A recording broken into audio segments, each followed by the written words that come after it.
बोलिए श्री सदगुरुदेव की जय।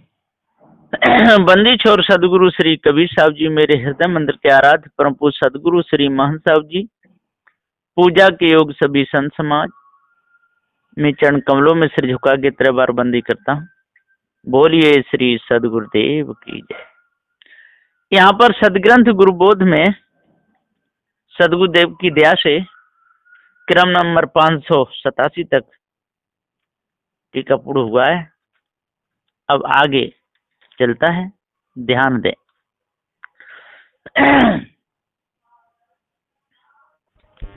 हे शिष जे दासातने हंताते ते भिन्न ते गुरु पारख लहे हंत कल्पना कीन।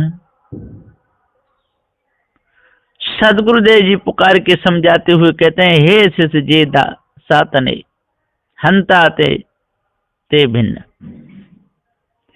हे प्रेमी शिष्य, जो मन वचन कर्म से व तन मन से दासत्व भाव गुरु भक्ति सत्य प्रेम निष्ठा से करते हैं या भक्ति भाव रखते हैं, उन नरजीवों में कभी अहमपना नहीं आ सकता है। हंता ममता से वो सर्वदा भिन्न व न्यारे ही रहते हैं। 5 अभिमानों से वे रहित होते हैं। वे ही शुद्ध अंतःकरण वाले शिष्य सदगुरु से पारख बुद्ध प्राप्त कर लेते हैं। समस्त खानी बानी के अहंकार कल्पना विषाद बीजों को जला करके नाश कर देते हैं। मानंदी अध्यास को भी विनाश कर देते हैं, कुछ नहीं रखते अपने अंदर। तेई उत्तम पारखी गुरुमत के अधिकार हंता न से शिष्य जो हंस थीर पदसार। क्रम नंबर 589। सदगुरुदेव जी कहते हैं, फिर वे ही पुरुष गुरु मत के अधिकार प्राप्त सर्वोत्तम पार की सबके परीक्षक हो जाते हैं। इस तरह जो विवेकी शिष्य मोटी झीनी हंता ममता अभिमानादि को परख करके नाश कर देते हैं, सोई हंस होकर सार स्थिर पद को पा जाते हैं और पारक पद में एक रस स्थिति करके जीवन मुक्त भी हो जाते हैं। ऐसा गुरु पद का प्रताप महान है। दास भाव सेवा सहित भक्ति साधु गुरु केर यह प्रकार हंसा बसे सेवक को नहीं फेर। क्रम 590। सदगुरुदेव जी कहते हैं कि यह प्रकार हंसा बसे, जो सभी प्रकार के छल कपट को जो त्याग देता है और गुरु की सेवा करता है, सेवक को नहीं फेर। और सेवक की बुद्धि में जरा भी फेर नहीं होता है, न सेवक देर लगाता है। सेवक अपनी सेवा में तैयार रहता है। यह प्रकार हंसा बसे, और इस प्रकार से ये हंस सेवकपन को पा सकता है दास भाव को लेकर के, और सदा सदा के लिए मुक्त हो सकता है जड़ चेतन का भेद जान करके। सत्य शब्द टकसार शब्द भाग 4 बीजक मूल का निर्णय सत्य शब्द। झगड़ा एक बड़ो राजा राम जो निर्वाण सो निर्वाण। क्रम नंबर 591। सदगुरुदेव जी कहते हैं कि यहाँ पर ग्रंथकर्ता ने प्रमाण रूप में बीजक मूल का शब्द नंबर 112 लिखा है। उसमें सदगुरु श्री कबीर साहब ने कहा है कि संसार में एक बड़ा भारी झगड़ा मचा। उस झगड़े के अगुए 3 खानी के राजा रमैया राम चैतन्य जीव मनुष्य लोग ही हुए हैं। अध्यास बस सब जीव 3 ताप दैहिक दैविक और भौतिक संबंध से होने वाले दुख संताप में पड़े हैं। उसी को अभ्यास अभिभूत और अधिदेव मानते हैं। 14 देवताओं की जगह 10 इंद्रियों एवं चित्त चतुष्टय में विषय सहित क्रमानुसार घटाए हैं। सो यह कर्म भोगों का झगड़ा है। फिर अनुमान कल्पना से कर्ता ईश्वर आदि को मान लिए और वेदाद वाणी बना करके भ्रम से ब्रह्म जगत के झगड़ों में जा पड़े। कोई अज्ञानी द्वैतवादी ईश्वरवादी हुए तो उन्होंने ईश्वर को ही मालिक मान लिया। वह पंच देवताओं के न्यारे न्यारे उपासक हुए। षट दर्शन 96 पाखंडों का विस्तार किए। सो वे एक को एक दोष लगा करके लड़ने झगड़ने लगे। ऐसे महाअंध महाअज्ञानी हुए। महाबुद्ध नो में ही पड़े रहे। जीव पड़े महाजाल में रहे, महादुख पाए। मनुष्य जीव झगड़ालू हुए। उनके झगड़े पक्षपात से वेद शास्त्रार्थ के नाना मत नाना सिद्धांत बने हैं। एक सबसे बड़ा ब्रह्म को माने हैं राजा सर्वशक्तिमान, कोई ईश्वर को माने हैं और राम सर्वत्र परिपूर्ण व्यापक आत्मा को कहा है। फिर जब निर्वाण किए तब निर्वाण एक आत्मा को ही ठहराए। सो कैसे कि ब्रह्म ब्रह्मांड में व्यापक जो है सो भी चैतन्य है और पिंडांड में व्यापक जो है सो भी चैतन्य है। नाम रूप न्यारे न्यारे, उपाधि मिथ्या है, एक चेतन आत्मा सत्य है। इस तरह से जो निर्वाण किए सो निर्वाण आत्मा बने, परंतु वे भी व्यापक मानंदी करके जड़ाध्यासी होकर आवागमन 84 योनियों के झगड़े में गिर पड़े।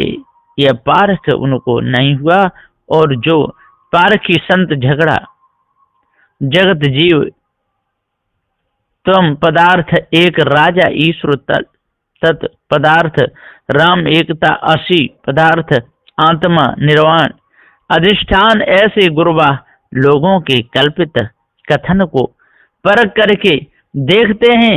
वे सब भ्रम कल्पना से न्यारा होकर निर्बंध मुक्त हो जाते हैं।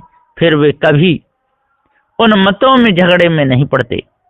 ब्रह्म बड़ा के जहां से आया,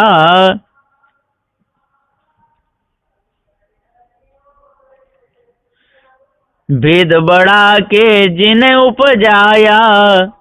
सदगुरुदेव जी पुकार के समझाते हुए कहते हैं कि भाइयों विचार तो करो। अरे ब्रह्म बड़ा है कि जहां से आया, जहां से इसकी उत्पत्ति हुई। वेद बड़ा के जिन उपजाया, वेद बड़ा है कि जिसने लिखे। अरे इनके लिखने वाले तो मनुष्य हुए, वेद बड़ा नहीं, ब्रह्म बड़ा नहीं।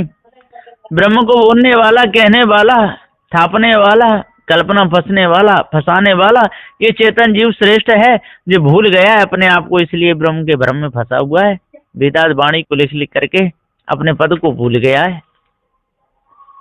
ई मन बड़ा कि जय मन माना, राम बड़ा के राम ही जाना। क्रम नंबर 593। सदगुरुदेव जी पुकार के कहते हैं कि ये मन बड़ा कि जय मन माना। कौन बड़ा है? मन की मानंदी बड़ी है कि जहां से इस मन का विस्तार हुआ वो बड़ा है। तो चेतन जीव ने ही इस मन का विस्तार किया, अपने आप को भूल गया और मन मानंदी में फंस गया, इसलिए जीव बड़ा है। राम बड़ा के राम में जाना, और राम बड़ा होगा कि राम को जानने वाला होगा, इसलिए राम को जानने वाला रमैया राम में चेतन जीव अजर अमर अखंडित स्वयं स्वरूप है, इसलिए इससे बड़ा कोई नहीं। इसलिए इस झगड़े को अपने अंदर से बिल्कुल निकाल दो, तभी पूरी शांति मिल सकती है ना? नहीं तो मिथ्या धोखे में ही जीवन चला जाएगा। भ्रमे भ्रमे कबीरा फिरे उदास, तीर्थ बड़ा के तीर्थ का दास। क्रम नंबर 594। सदगुरुदेव जी कहते हैं कि ये कबीरा चेतन जीव भ्रम भ्रम करके उदास फिर रहा है, नाश फिर रहा है, इससे कुछ भी नहीं मिला। बेचारा भटक रहा है पीतर पत्थर पानी में। तीर्थ बढ़ा के तीर्थ का दास। अब तीर्थ ये बड़े हैं कि तीर्थ का दास बना हुआ चेतन जीव बड़ा है। जो चेतन जीव वहां पर न जाए, कोई मेला वहां पर न लगाए, कोई स्नान करने न जाए, उन तीर्थों का क्या महत्व है? कुछ भी नहीं। इसलिए ये चेतन जीव भी सत्य है, अजर अमर अखंड है, स्वयं स्वरूप है। यह दृष्टांत अनुक्रम है व्यवहार विचार, हंता मेटे तो दास पद भिन्न आए व्यवहार। सदगुरुदेव जी कहते हैं कि यही उपरोक्त दृष्टांत के क्रमानुसार उसके सिद्धांत को भी निर्णय करके जान लेना चाहिए। जैसे दृष्टांत का अनुक्रम है, वैसे मनुष्य देह के व्यवहार में शुद्धता का विचार करना चाहिए। विचार पूर्वक ही सब कार्य व्यवहार करने चाहिए। जो विचार पूर्वक सारे काम करता है, भ्रम से आवाज आ रही है, तो जो भ्रम से न्यारा रहता है और विचार से सारे काम करता है, तो संत को उसके मन में कभी भी कींच नहीं जमती। यह दृष्टांत अनुक्रम है व्यवहार विचार, विचार की किया जाता है। हंता मिटे तो दास पद और भिन्न आय व्यवहार। पर उपदेश रीत जिज्ञासा शिष्य प्रसन्न सितारा 12-21 और खंड 41। हे प्रभु कृपा निदान गुरु जाने यह सब रीत, अब कहिए मत विमल निजो गुरु उपदेश संप्रीत। श्री राम रहस्य साहेब यहाँ पर शिष्य का 21वां प्रश्न वर्णन करके दर्शाते हैं।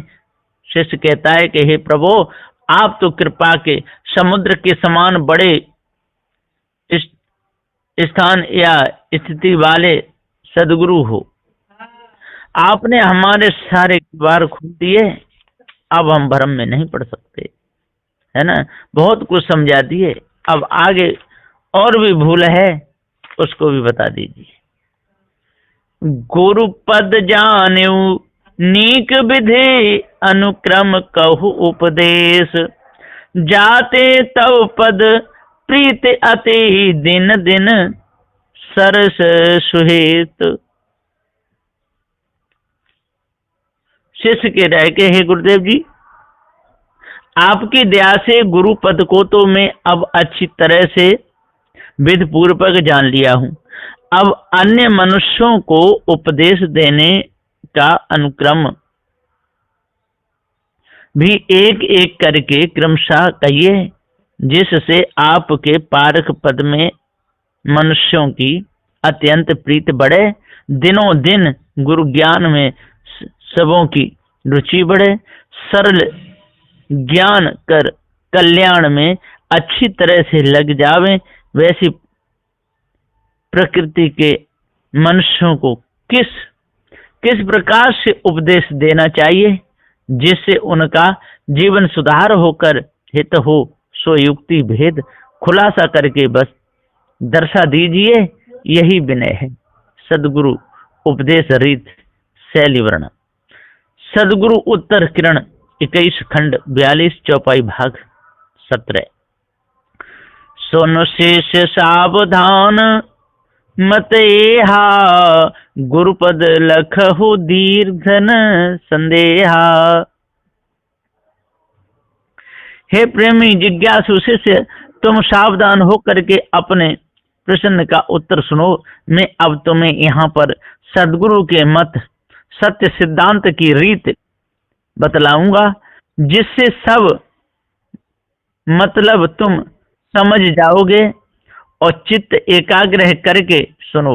सदगुरु का पारख पद जो है सो सब मत के कसर खोटों को लखाने वाला महान बड़ा भारी पद है, जिसको जानने से फिर कोई संदेह ही नहीं रहता है। उसको तुम प्रथम अच्छी तरह से लगकर या जानकर निसंदेह हो। जो भाख्यउ तैनी के जाना, साधु गुरु चरित्र विधि नाना। क्रम नंबर 599। सदगुरुदेव जी कहते हैं कि पहले मैं जो बात शिक्षा देकर वर्णन करके कहता सो सुन के अच्छी तरह से जानकर समझ लिया है। यह देखकर मैं खुश हूँ। पारखी साधु गुरु के जीवन में अनेक घटनाएं घटित हुई हैं। जैसा मौका आया वे वैसी प्रकार उपदेश दिए हैं, जीवों को चेताए हैं। सो उपदेश देने की शैली अनेकों प्रकार की है। वह तो साधु गुरु के जीवन चरित्र में नाना तरह से हुई है। रहनी रहस्य की बात तो एक ही। अब तू सुनेगा, ध्यान दे करके सुनेगा तो सारी बात समझ में आ जाएगी। अब सुन गुरु उपदेश बताऊं, आपन रूप लख कृपा कराऊं। क्रम नंबर 600। सदगुरुदेव कहते अब मैं तुम्हें अपना स्वजात जीव हंस रूप शरणागत अधिकारी शिष्य जान करके अपना वेशधारी रूप लख करके कृपा करता हूं। इसी से तू भेद को जान जाएगा, सभी प्रकार के भेद को जान लेगा। गुरु उपदेश देने की युक्ति मार्ग भी बतला देता हूं, उसे तुम चित्त एकाग्र करके ध्यान पूर्वक सुनो। फिर मैं जैसे हिसाब से बतलाता हूं वैसी रीत से नरजीवों को सुजाति जानकर कृपा करके उपदेश देकर चेताना तथा कल्याण मार्ग को बताना लगाना चाहिए, जिससे उपदेश का असर मनुष्यों पर पड़ेगा। सो जानो। यदि इस भेद को जो जानेगा तो ठीक है, और नहीं जाना तो भ्रम में पड़ा रहेगा। बस यहीं पर मैं अपनी वाणी को विराम देता हूँ। बोलिए श्री सदगुरुदेव की।